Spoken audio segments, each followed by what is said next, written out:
નમસ્કાર, good morning. ફરી એકવાર મારી યુટ્યુબ ચેનલ એસએસ બાય રાવસરની અંદર સૌ વિદ્યાર્થી મિત્રોનું હાર્દિક સ્વાગત કરું છું. વિદ્યાર્થી મિત્રો, આપણે ગયા લેક્ચરની અંદર ધંધાકીય એકમમાં નાણાંનું મહત્વનો અભ્યાસ કરેલો, સાથે સાથે જીવનમાં પણ નાણાંનું મહત્વ કેટલું છે એની પણ આપણે થોડીક સામાજિક બાબત ચર્ચી. નાણાંની જરૂરિયાત અને નાણાંનું મહત્વના આધારે આપણને એ બાબત ખ્યાલ આવી શકે કે ધંધાની અંદર નાણું કેટલું અગત્યનું છે. દરેક ધંધાની અંદર જો નાણું ન હોય, જેમ માનવ શરીરની અંદર રક્ત ન હોય તો જીવન ટકાવવું મુશ્કેલ બની જાય અથવા જીવન ટકી શકતું નથી. તેવી જ રીતના આપણે બે લેક્ચરના આધારે એવું કહી શકીએ કે ધંધાકીય એકમમાં નાણું ન હોય તો ધંધો ચાલી શકતો નથી. અશક્ય છે, ઇમ્પોસિબલ છે. કારણ કે ઔદ્યોગિક ક્રાંતિ પછી ધંધાની અંદર જે રીતે નાણું જે રીતના અગત્યનું બન્યું છે, તો આજના આધુનિક ઔદ્યોગિક જમાનાની અંદર નાણાંનું મહત્વ એટલું જ છે. આપણે ચેપ્ટરનું નામ છે ધંધાકીય મૂડીના પ્રાપ્તિ સ્થાન, એટલે કે ધંધાની અંદર મૂડી ક્યાંથી લાવી શકાય એવી જગ્યાઓ. પ્રાપ્તિ સ્થાનનો મતલબ થાય ક્યાંથી લાવી શકાય, મૂડી એટલે નાણું. તો આપણી પાસે અલગ અલગ એવી જગ્યાઓ છે કે જ્યાંથી કોઈ ધંધો નાણું લાવી શકે. જો આ ચેપ્ટરને સમજવું હોય તો હવે આપણે પોતે એક ધંધો બનવું પડે. આપણે આપણી જાતને ધંધો સમજીએ અને આપણે એવું વિચારીએ કે આપણે ક્યાંથી નાણું લાવી શકીએ તો આ ટોપિક વધારે સરળ સમજાશે આવનારા બધા લેક્ચર. તમારે ખાલી એવું સમજવાનું કે ભાઈ તમે લોકો એટલે કે પોતે ધંધો છીએ, આપણે કેવી રીતે નાણું બહારથી લાવી શકીએ. આપણી પાસે હોય એ તો વાત સત્ય છે, પણ આપણે અન્ય જગ્યાથી લાવવાનું છે. તો એવી કઈ કઈ જગ્યાઓ છે જ્યાંથી આપણે નાણું લાવી શકીએ, એટલે આપણે પોતે હવે ધંધાકીય એકમ બનીને વિચારવાનું છે. જો આપણે પોતે ધંધાકીય એકમ બનીને વિચારશું તો આપણને ઝડપથી સમજાઈ જશે કે આપણે કેવી રીતના નાણાં લાવી શકીએ અન્ય જગ્યાએ. તો આપણો લેક્ચર પણ એના આધારે જ છે, બરાબર? તમને સરળ રીતના સમજાઈ જશે જો આવું વિચારીને ચાલશો તો. પહેલા છે ઇક્વિટી શેર, બરાબર? હવે કોઈ પણ ધંધો હોય એ બજારની અંદર કેવી રીતના નાણાં લાવી શકે એનો પહેલો પાયો ઇક્વિટી શેર.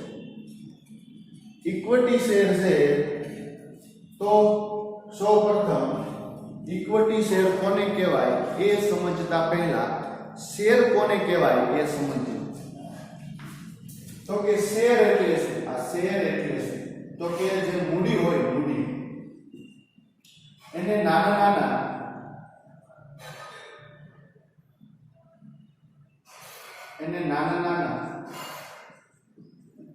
ભાગોમાં વિભાજિત કરવામાં આવે. દરેક ભાગને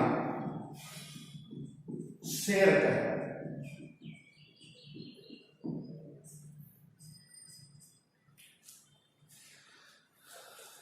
પ્રથમ અગત્યની બાબત એ કે ઇક્વિટી શેર, પ્રેફરન્સ શેર એવું બધું સમજતા પહેલા શેર એટલે શું? શેર કોને કહેવાય? What is share?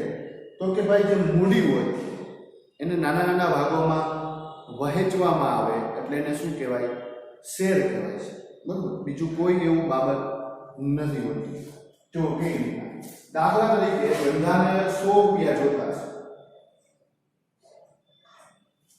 સમજો, આપણે બહુ નાના એવા એક્ઝામ્પલથી સમજીએ, આંકડાકીય ગણતરીઓ આપણે મોટી ન થાય અને સરળ સમજાય એ બાબત સમજવી છે.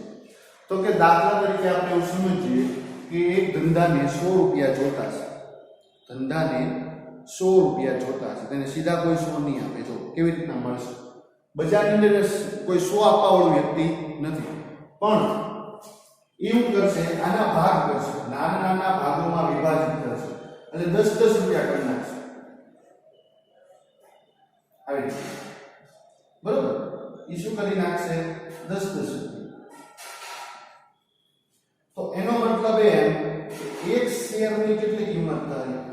તો કે 10 રૂપિયા. જો શેર ખરેખર શું છે તો કે કાંઈ નહીં, મૂડીના ભાગલા પાડેલી વસ્તુ. શેર કોને કહેવાય તો કે દાખલા તરીકે 100 રૂપિયા જોતા હશે તમે શું કરીએ 10 10 10 10 10 આવા 10 ભાગ પાડી નાખીએ. એક ભાગના કેટલા રૂપિયા લખ્યા 10 રૂપિયા. તો એક ભાગ એટલે એ ભાગ નો કહેવાય ને શેર કહેવાય. એક શેરના કેટલા 10 રૂપિયા એટલે આ શેર થઈ ગયો. આમ થઈ શેર, પણ કેટલા શેર તો કે એક શેર અને શેર કહેવાય. કંપનીની મૂડીને નાના નાના ભાગોમાં વિભાજિત કરવામાં આવે અને દરેક ભાગને શેર કહેવાય. આ સાદી અને સામાન્ય ભાષા. શેર એટલે શું તો કંપનીની જે મૂડી હોય એને નાના નાના ભાગોમાં વહેંચવામાં આવે, દરેક ભાગને શું કહેવાય શેર. તો આ દરેક ભાગ એટલે એક ભાગ થયો, એક ભાગને શું કહેવાય શેર. દાખલા તરીકે કોઈ વ્યક્તિ એમ કહે કે ભાઈ મારા કંપનીના 3 શેર લેવા છે, તેને કંપનીમાં કેટલા રૂપિયા ચૂકવવા પડે 30 રૂપિયા. કોઈ વ્યક્તિને 3 શેર લેવા છે 30 રૂપિયા ચૂકવવા પડે. આવી રીતના મૂડી મેળવવા માટે એક માધ્યમ બનાવવામાં આવ્યું છે. બરોબર. એટલે હવે તમને લોકોને એ વસ્તુ સમજાઈ ગઈ છે કે શેર કોને કહેવાય. બરોબર. શેર બીજું કાંઈ વસ્તુ નથી, જે કંપની હોય એના નાના નાના ભાગલા પાડી દેવામાં આવે. બરોબર.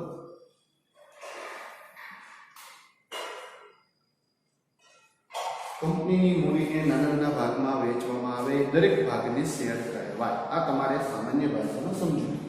હવે શેરના પણ ઘણા બધા પ્રકાર પડતા હોય. એક પ્રકારનો તો શેર આવતો ન હોય.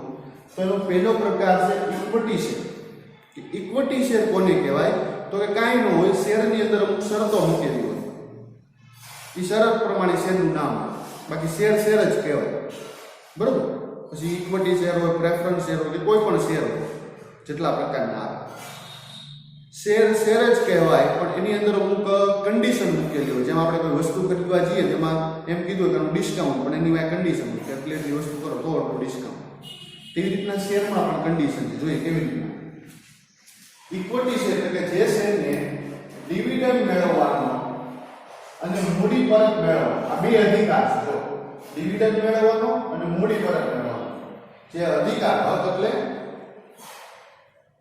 અધિકાર, સૌથી છેલ્લે આ એક અગત્યની વાત, એને ઇક્વિટી શેર કહેવાય. જો બહુ સામાન્ય ભાષામાં સમજાવેલું છે. મેં તમને કીધું ને શરતો હોય. આપણે જ્યારે કોઈ ડિસ્કાઉન્ટ કેવું ખરીદવા જઈએ, વસ્તુમાં ડિસ્કાઉન્ટ હોય તેમાં શરતો હોય, સ્ટાર કરીને મૂકેલી હોય, કન્ડિશન આપણે. આમાં એવું જો બે શરત છે. એક છે ડિવિડન્ડ મેળવવાની અને એક છે મૂડી પરત મેળવવાની. પણ એ અધિકાર ક્યારે મળે? સૌથી છેલ્લે. મતલબ શેરના જેટલા પ્રકાર છે એમાંથી આ એવો પ્રકાર છે કે એમાં એને સૌથી છેલ્લે મળે છે. તો ઈ શેર એવો છે કે શું ઇક્વિટી શેર. બહુ સિમ્પલ વ્યાખ્યા છે. બે અધિકાર, મૂડી મેળવવાનો, મૂડી પરત મેળવવાનો, છેલ્લે અધિકાર મળતો હોય છે સૌથી છેલ્લે. જો આગળ લખે સૌથી એટલા શેરનો હાવ છેલ્લો સૌથી છેલ્લે મળતો હોય તો એને ઇક્વિટી શેર તરીકે ઓળખવામાં આવે છે. હવે ડિવિડન્ડ મેળવવાનું. બરોબર. તો પહેલી વાત કરીએ આ ડિવિડન્ડ. આ ડિવિડન્ડ શું છે તો કે ડિવિડન્ડ એટલે નફાનો ભાગ. જો દાખલા તરીકે કંપનીનો નફો કેટલો થયો તો કે 100 રૂપિયા. હવે 10 લોકો છે, કંપનીનો 100 રૂપિયા નફો છે, તો ડિવિડન્ડ કેટલું જાય તો કે ડિવિડન્ડ 10 રૂપિયા.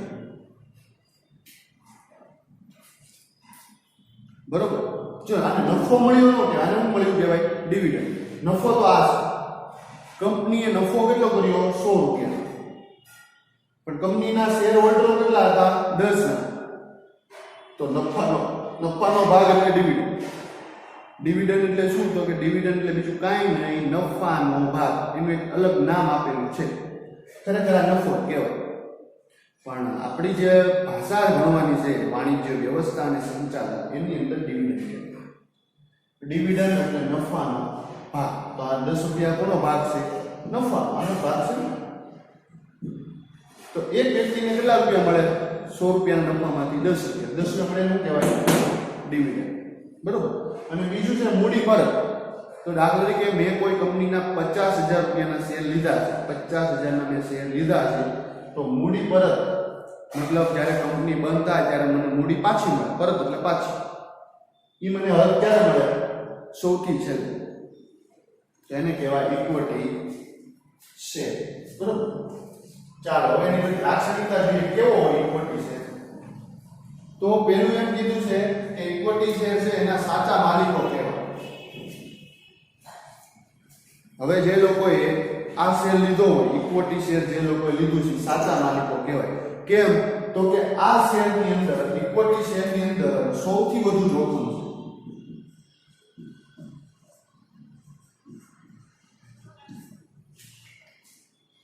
સાચા માલિક આ લોકો છે, ઇક્વિટી શેર વાળા. કેમ? સૌથી વધુ જોખમ છે. કેવી રીતના? તો કે લોકોને મૂડી પાછી સૌથી છેલ્લે મળે છે. હવે સમજો કે કદાચ કોઈ કંપની બંધ થઈ અથવા ફડચામાં ગઈ, ખોટમાં ગઈ, કંપની પાસે કઈ પૈસો જ નથી, તો આવા જે લોકોએ શેર ખરીદ્યા હોય એને પૈસા પાછા મળે નહીં, કારણ કે કંપની પાસે પૈસા નથી. એટલે આવા જે લોકો શેર લે એ કંપનીના સાચા માલિક કહેવાય. કારણ કે જે લોકો શેર લે ને કંપનીના માલિક બને, એ એના માલિક કહેવાય. કારણ કે કંપનીમાં મૂડી એને રોકીશ ને. દાખલા કે આપણો ધંધો ને આપણે પૈસા રોકીએ તો આપણે ધંધાના માલિક નથી. તો કંપનીમાં આપણે પૈસા રોક્યા તો કંપનીના આપણે માલિક ન કહેવાય, કહેવાય સામાન્ય. તો આપણે કંપનીના સાચા માલિક શા માટે કહેવાય? તો કે સૌથી વધુ જોખમ આપણે લીધું બીજા લોકો કરતા. કેમ કે આની સિવાયના જે શેર આવે એ લોકો લે તો એ લોકોને મૂડી પર પહેલા મળે, સુધી છેલ્લે નથી મળતું. ડિવિડન્ડ એ લોકોને પહેલા મળે, સુધી છેલ્લે નથી મળતું. આ બધું છેલ્લે વધ્યું કોને મળે છે? ઇક્વિટી શેર વાળા. વધે તે ઘટે. કદાચ સમજો કોઈ કંપની નફો નથી કરતી એટલે ખોટ કરે છે તો ડિવિડન્ડ ન મળે. જોખમ સૌથી વધારે આ લોકો ઉચકાવે છે. એટલે એમ કહેવાય કે એ લોકો સાચા માલિક કહેવાય. બરોબર. બધું જોખમ ઉઠાવે છે. હા, કદાચ કંપની સૌથી સારો વિકાસ કરતી હોય, સૌથી વધારે નફો કરતી હોય તો બધો લાભ આ લોકોને મળે. વધુ ડિવિડન્ડ મળે તો લાભ આ લોકોને થાય. કારણ કે કંપની વધારે નફો કરે, જેમ જેમ કંપની વધારે નફો કરે તો કંપનીનો વિકાસ, પ્રગતિ થાય તો સૌથી વધારે લાભ પાછો આ લોકોને મળે. પણ કદાચ કંપની ખોટમાં જાય, કંપની બંધ થાય અને મોટી મુશ્કેલી આવે તો આ લોકો સ્વીકારે બધા. એટલે સાચા માલિક આ લોકોને કહેવામાં આવ્યા છે. પછી છે મતાધિકાર. તો આપણે જોયું હતું કે સહકારી મંડળીઓમાં વ્યક્તિ દીઠ મત છે, કંપનીની અંદર શેર દીઠ મત છે. તો અહીંયા પણ કંપનીની અંદર શું મળે? મતાધિકાર પ્રાપ્ત થાય. કેવો મતાધિકાર? તો કે જ્યારે સામાન્ય સભા બોલાવવામાં આવે, બરોબર, ત્યારે એ લોકોને હાજર રહી શકે. પછી કંપનીમાં ચૂંટણી આવે તો એ લોકો મતદાન કરી શકે. પછી પોતાનો મનપસંદ સંચાલક ચૂંટી શકે. આવા અલગ અલગ એ લોકોને અધિકાર મળે મત આપવા. સામાન્ય સભામાં હાજર રહેવાનો, મતદાન કરવાનો, પોતાનો મનપસંદ સંચાલક ચૂંટવાનો, આવા અલગ અલગ અનેક અધિકારો છે એ ઇક્વિટી શેર હોલ્ડરને પ્રાપ્ત થતા હોય છે. પછી છે ડિવિડન્ડ. તો ડિવિડન્ડની અંદર કેટલું ડિવિડન્ડ મળશે, કેટલું ડિવિડન્ડ મળશે અને ડિવિડન્ડનો દર કેટલો રહેશે, આ બધું કેવું હોય? અનિશ્ચિત. સમજાય? આ દરેક વસ્તુ કેવી હોય? અનિશ્ચિત. જો કંપની વધુ નફો કરતી હશે તો ડિવિડન્ડ વધારે મળશે, ડિવિડન્ડનો ટકાવારી વધારે હશે. કદાચ કંપની મર્યાદિત હાલતી હશે, બહુ વધારે નફો નહીં, બહુ વધારે ખોટ નહીં, તો ડિવિડન્ડ મીડિયમ હશે અને એનો દર પણ કેવો હશે? મીડિયમ હશે. કદાચ કંપની ખોટમાં ચાલતી હશે તો સાવ ડિવિડન્ડ નહીવત પણ હોય, ટકાવારી પણ નહીં હોય. કેમ કે સાચા માલિકો છે, જોખમ ઉઠાવે છે. એટલે ડિવિડન્ડ ફિક્સ નથી કે ભાઈ આટલા ટકા ડિવિડન્ડ મળે. જ્યારે અમુક શેરમાં કેવું હોય? ફિક્સ હોય. કંપની નફો કરે, ખોટ કરે, કાંઈ નહીં, તમને ફિક્સ એટલું મળે. હવે એમાં કેવું થાય? કદાચ કંપનીએ બહુ સારો નફો કર્યો તો તમને તો ફિક્સ જ છે, તમને વધારે ન મળે. જ્યારે આ લોકોને કંપની વધારે નફો કરે, ઇક્વિટી શેર વાળાને કંપની વધારે નફો કરે તો એને વધારે પૈસા મળે. કદાચ કંપની ખોટ કરે તો ન પણ મળે. પણ બીજા શેરવાળાને કેવું છે? આની સિવાયના શેરવાળાને કદાચ કંપની ખોટ કરે તો એ લોકોને ડિવિડન્ડ એટલું જ મળે. એટલે વધારે એમાં જોખમ નથી લેતા. આ શેરની અંદર કેવું થાય, જોખમ વધારે છે, સમજો. અને વધુ જોખમ લ્યો તો કંપની ફાયદો કરતી હોય તો વધુ ફાયદો આ લોકોને જ થવો જોઈએ, કારણ કે એણે પોતાના પૈસા છે એ જોખમમાં મૂકેલા છે, સમજે. એટલે ડિવિડન્ડ કેટલું મળે ને કેટલું નહીં એ કેવું છે, અનિશ્ચિત. પછી નફા સાથે સંબંધ, બરોબર. નફા સાથે સંબંધ એટલે કઈ રીતના, તો કે દાખલા તરીકે તમે કોઈ શેર લો, બરોબર, એના આધારે તમને ડિવિડન્ડ મળે. તો ડિવિડન્ડ કેટલું મળશે કેટલું નહીં એ બધું કોની લેવા દેવા છે, નફા સાથે. કંપની છે કેટલો નફો કરે છે એના આધારે શું નક્કી થાય, ડિવિડન્ડ, બરોબર. એટલે જે લોકોએ ઇક્વિટી શેર લીધા હોય એને નફા અને સંબંધ ધરાવે છે. ભાઈ કેટલો નફો થશે એના આધારે કેટલું ડિવિડન્ડ મળશે એ બધી બાબત નક્કી થતી હોય છે. પછી વાત કરીએ તો કે સામાન્ય સભા, જનરલ મીટિંગ. તો કોઈ પણ શેર હોલ્ડર હોય એ સામાન્ય સભાની અંદર હાજર રહી શકે છે. સામાન્ય સભાની જે મીટિંગો થાય, સભાઓ યોજાય એની અંદર ચર્ચામાં પણ ભાગ લઈ શકે છે. સામાન્ય સભાની અંદર વોટિંગ થાય એની અંદર પણ ભાગ લઈ શકે છે. અને દર વર્ષે આવી કંપનીઓની જનરલ મીટિંગ ભેગી થતી હોય જેની અંદર કંપની છે એ કેટલું ડિવિડન્ડ મળ્યું, કંપનીની કેવી પ્રગતિ થઈ એ બધી જાણકારી આપવી હોય છે. મતલબ કંપનીની તમને વાત મળે મીટિંગમાં જાઓ એટલે કે કંપની નફો કરે છે કે કંપની ખોટ કરે છે, કંપનીની સ્થિતિ કેવી છે, કેવા સમયમાં કંપની અત્યારે ચાલી રહી છે, શું કંપની કરી રહી છે, કારણ કે અંતમાંથી બધા માલિકો છે ને. તો સામાન્ય સભાની અંદર કંપનીએ પોતાનો બધો હિસાબ આપવો પડે, બરોબર, ઓડિટ જાહેર કરવું પડે. તો સામાન્ય સભાની અંદર આ બધી બાબતો છે એ દર્શાવવામાં આવતી હોય છે. પછી વાત કરીએ કે મૂડી પરત. તો જો જ્યાં સુધી, બહુ અગત્યની શબ્દ છે, ફક્ત ધ્યાન રાખજો, જ્યાં સુધી કંપનીનું અસ્તિત્વ હોય ત્યાં સુધી, જ્યાં સુધી કંપનીનું અસ્તિત્વ હોય ત્યાં સુધી કંપનીની અંદર મૂડી પાછી મળી શકતી નથી. જે લોકોએ શેર આ પ્રકારનો લીધો હોય, ઇક્વિટી શેર ટાઈપ શેર જે લોકોએ લીધો હોય તેવા લોકોને મૂડી પરત કંપનીના અસ્તિત્વ દરમિયાન પાછી મળતી નથી. તો કેવી રીતના થઈ શકે, તો જો મેં તમને કીધું એવી રીતના કે કંપનીમાં નફા સાથે સંબંધ છે, બરોબર, નફા સાથે. તો નફા સાથે સંબંધ કઈ રીતના છે, તો દાખલા તરીકે શેર હોય, બરોબર, એ શેરની બજારની અંદર બે વસ્તુ થાય, વધઘટ. શું થાય, વધઘટ થાય. તો જ્યારે શેરનો ભાવ વધે, દાખલા તરીકે તમે કંપનીનો શેર 50 રૂપિયા લીધો, એક શેર કંપનીનો તમે 50 રૂપિયા લીધો, તો આ શેર છે ને એનું શેર બજાર હોય, આપણે બધાને ખબર શેર માર્કેટ, બરોબર. તો આ શેર માર્કેટની અંદર આપણે એક શેર 50 રૂપિયાનો લીધો. હવે કંપનીએ સારી એવી પ્રગતિ કરી અને શેરનો ભાવ થઈ ગયો 70 રૂપિયા. તો શેરનો ભાવ વધ્યો તો જે શેર માલિક હોય, બરોબર, એ આ શેરને શેર બજારની અંદર વેચી શકે છે, વેચી શકે. એક શેરનો ભાવ એને 50 રૂપિયા હતો ત્યારે એને શેર ખરીદ્યો, કંપનીએ સારી એવી પ્રગતિ કરી, કંપનીનો શેરનો ભાવ વધ્યો એટલે કે 50 ને 70 રૂપિયા થઈ ગયા.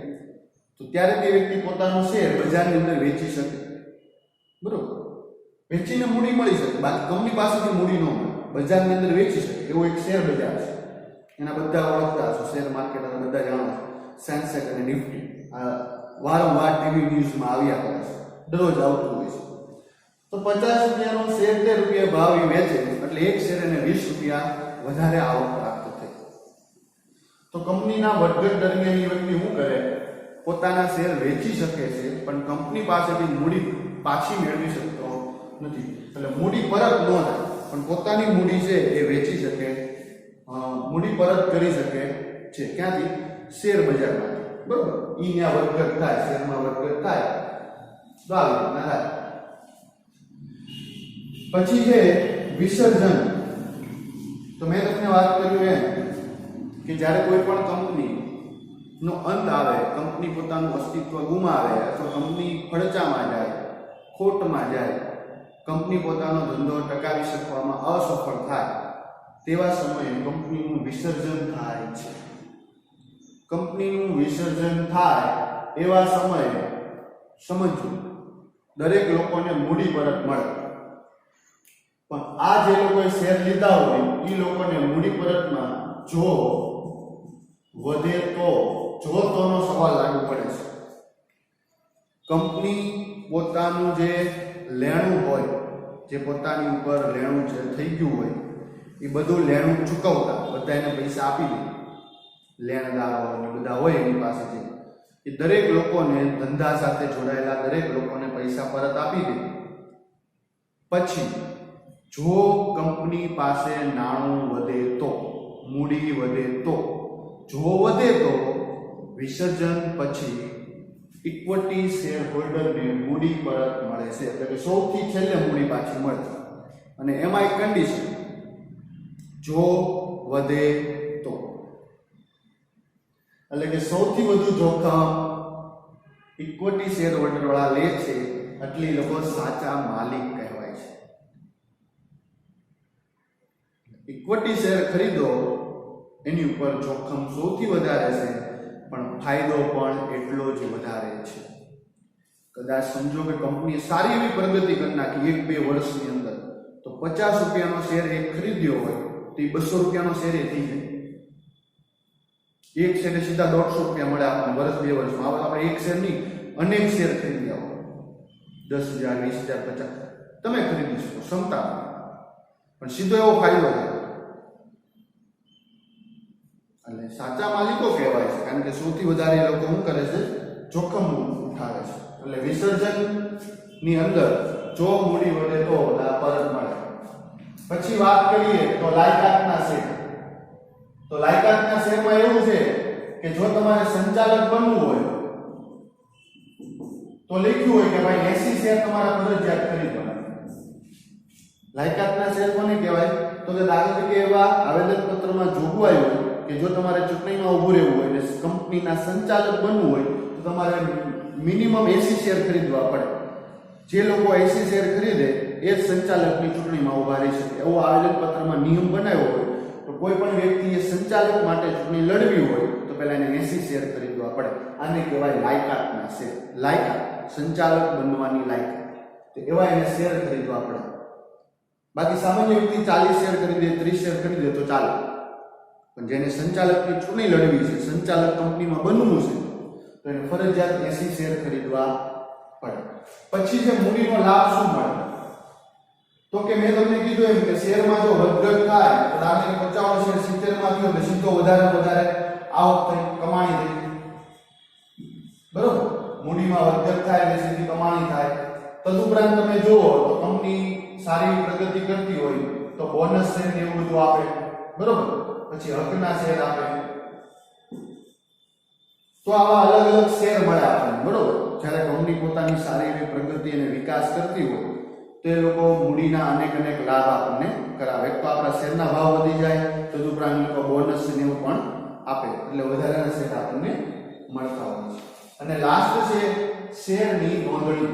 તો શેરની નોંધણી હંમેશા કોઈ પણ કંપનીએ શેર બજારમાં કરાવેલી જ હોય છે.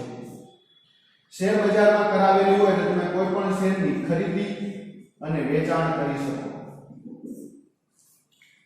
સમજો, શેરની નોંધણી થયેલી હોવી આવશ્યક છે તો તમે શેર બજારની અંદર એનું ખરીદી અને વેચાણ કરી શકો.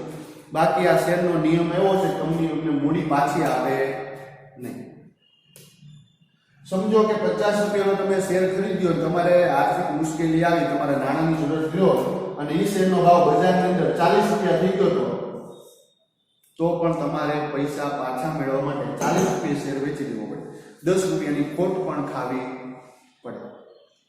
અને કદાચ તમારે નાણાંની મુશ્કેલી આવી, એવા સમયે શેરનો ભાવ 70 રૂપિયા થઈ ગયો અને તમે વેચી નાખ્યો તો તમને 20 રૂપિયાનો ફાયદો એક શેરે થયો. આવો તો એક શેર, આવો તો અનેક શેર ખરીદતા હોય. પરંતુ એના માટે શું થવું જોઈએ? શેરની નોંધણી થયેલી હોવી આવશ્યક છે. જે તે શેરની રજીસ્ટ્રેશન થયું હોય શેર બજારની અંદર તો એ લોકો ખરીદી વેચાણ કરી શકે. તદુપરાંત મૂડી લાભ આ શેરની અંદર સૌથી વધારે મળે, કારણ કે સૌથી વધુ જોખમ આ શેરમાં છે, તો સૌથી વધારે મૂડી લાભ પણ આ શેરમાં જ છે. અને લાયકાતના શેર મેં કીધા એમ કે જો કોઈને સંચાલક બનવું હોય ને આવેદનપત્રમાં નિયમ બનાવેલો હોય કે સંચાલક બનવા માટે મિનિમમ 80 શેર તો ખરીદવાના, તો જ તમે સંચાલકની ચૂંટણી લડી શકો, તો એવા શેરને લાયકાતના શેર કહેવાય. લાયકાત, બરોબર. તો આ બધું હતું ઇક્વિટી શેરની લાક્ષણિકતાઓ કે આ પ્રકારનો ઇક્વિટી શેર હોય છે. તમને લોકોને ઇક્વિટી શેર બહુ સારી રીતે સમજાઈ ગયો હશે, બરોબર. અને પહેલા તો આપણે શેર એટલે શું સમજી ગયા, એટલે પછી એના પ્રકાર સમજવામાં બહુ મુશ્કેલી પડે નહીં. હવે આ બાબત એવી હતી કે જેના દ્વારા કંપની મૂડી મેળવે છે. આવા કંપની ઘણા બધા શેર બહાર પાડે, લોકો શેર ખરીદે અને પોતાની મૂડી કંપનીમાં રોકે. સમયાંતરે કંપની પોતાની પરિસ્થિતિના આધારે પાછી એને આવકની કમાણી કરાવે. એટલે કે કદાચ કંપની સારી પ્રગતિ કરતી હોય તો શેરનો ભાવ વધી જાય, કંપની કદાચ ખરાબ પરિસ્થિતિમાં હોય તો શેરનો ભાવ ઘટી પણ જાય. જોખમ લેવું પડે. અને આ બધાની ખરીદ વેચાણ છે એ શેર બજારમાં થાય, અને એના માટે કંપની શેરની નોંધણી ઓલરેડી શેર બજારમાં કરાવી નાખે. આવતા પહેલા કંપની જ્યારે બજારની અંદર આવે એ પહેલા કરાવી નાખે, એટલે કોઈ પણ શેર હોલ્ડર હોય એ ખરીદી અને વેચાણ કરી શકે છે, બરોબર. બાકી અલગ અલગ એને અમુક જે પ્રકારની પરિસ્થિતિ કન્ડિશન મળે, આવી રીતના ડિવિડન્ડ મેળવવાનો, મૂડી પરતનો, આવા અધિકારો બધા મળે, એના આધારે શેર કયો છે એ નક્કી થતું હોય છે. તો આ બધું આપણે ઓવરઓલ ખૂબ જ સારી રીતના અભ્યાસ કર્યો. ધ્યાનપૂર્વક આ વિડીયો જોઈ લેવો, આરામથી સમજાઈ જશે, બરોબર. સરળ ટોપિક છે, આરામથી સમજાઈ જશે. છતાં કોઈ જગ્યાએ તમને કોઈ પ્રશ્ન થાય તો મને કોમેન્ટ બોક્સની અંદર તમે જણાવી શકો છો, હું તમને ઉત્તર આપીશ. બહુ કાંઈ એવા અઘરા ટોપિક છે નહીં, કંપની કેવી રીતના મૂડી મેળવે છે એને લગતા બધા ટોપિક છે. આઈ હોપ તમને ઇક્વિટી છે બહુ સારી રીતના સમજાઈ ગયો છે. વિચારી લેજો, અને કાંઈ પણ જગ્યાએ તમને વિચારમાં પ્રશ્ન થાય તો અવશ્ય મને કોમેન્ટ બોક્સની અંદર જણાવજો. ફરીવાર આપણે પાછા પ્રેફરન્સ શેર સાથે, નવા શેર સાથે આપણે પાછી મુલાકાત કરશું આવનારા લેક્ચર. રહી ગઈ છે કે ભાઈ દરેક વિદ્યાર્થીઓ છે એ આ બધા ઓનલાઈન વિડીયો જે મૂકવામાં આવે છે, બરોબર છે, એ તમારે જોવાના રહેશે, ફરજિયાત રહેશે. તમે ગૂગલ મીટ દ્વારા સ્કૂલ દ્વારા અભ્યાસ કરવામાં આવે છે, અથવા યુટ્યુબના માધ્યમથી તમને લોકોને આ જે વિડીયો લેક્ચર મૂકવામાં આવે છે એ દરેક વિદ્યાર્થીઓ જોવા. જો તમારા મિત્રોની અંદર આજુબાજુ કોઈ એવા વિદ્યાર્થીઓ હોય કે જે હજી આ બધી ઓનલાઈન ટીચિંગ સાથે સંકળાયેલા નથી, તો એ લોકોને ખાસ કરીને જાણ કરવી કે ભાઈ આવનારી પરીક્ષાઓ, ટેસ્ટો, એ બધી જ વસ્તુ છે એ આ માધ્યમથી જ લેવાની છે, બરોબર. એટલે અત્યારે જે આપણે અભ્યાસ કરીએ છીએ ઓનલાઈન એજ્યુકેશન, એની અંદર કોઈ પણ પ્રકારનું તમને નુકસાન જશે નહીં. આવનારા સમયની અંદર દરેક પ્લાનિંગ ઓનલાઈન જ થવાના છે, કારણ કે કોરોના મહામારી તમે જોઈ રહ્યા છો કેવી દિન પ્રતિદિન પરિસ્થિતિ બનતી જાય છે. બીજું કે આપણી સ્કૂલ દ્વારા જે મટીરિયલ આપવામાં આવે છે, બરોબર છે, બરોબર, અસાઇનમેન્ટ જેને આપણે કહીએ છીએ, એ ઘણા બધા વિદ્યાર્થીઓએ હજી લીધું નથી, અથવા શાળા દ્વારા કદાચ ન પણ જાહેર કરવામાં આવ્યું, કદાચ 10મા અને 12માને આપવામાં આવેલું હોય, 9, 11 કદાચ ન દર્શાવ્યું હોય. જો તમને આપવામાં આવેલું હોય, શાળા દ્વારા કીધેલું હોય કે ભાઈ મટીરિયલ લઈ લેવું, તો ખાસ લેવું, કારણ કે એ તમને ખૂબ સારી તૈયારી કરવામાં મદદ થશે. તદુપરાંત એમાંથી જ બહુ મોટાભાગના પરીક્ષાના પ્રશ્નો આવતા હોય છે, એમાંથી જ નીકળતા હોય છે, બરોબર. એટલે અસાઇનમેન્ટ દરેક વિદ્યાર્થીઓએ લઈ લેવું. કદાચ કોઈ વિદ્યાર્થીએ ફી ન ચૂકવણી કરી હોય તો ફી ભરીને એ પણ અસાઇનમેન્ટ પ્રાપ્ત કરી લેવું. આવી રીતના આપણા જે ઓનલાઈન એજ્યુકેશન છે એની સાથે આપણે બધા જોડાયેલા રહીશું, અભ્યાસ કરતા રહીશું, અને આપણે કોઈ પણ પ્રકારની મુશ્કેલીઓ સામે એક સારું એવું સોલ્યુશન કાઢીને આપણે આગળ વધતા રહીશું. માનવ બુદ્ધિશાળી પ્રાણી ગણાય છે, ક્યારેય એ જીવનમાં અટક્યો નથી. તો આવી પરિસ્થિતિ આપણા માટે કાંઈ જ ન કહેવાય, આમાંથી પણ આપણે રસ્તો ગોતી નાખશું. તો દરેક વિદ્યાર્થીઓને આ બાબતે એક સૂચન છે કે તમે લોકો ઓનલાઈન અભ્યાસ કરતા રહો, ગૂગલ મીટ દ્વારા અભ્યાસ થતો હોય તો એના દ્વારા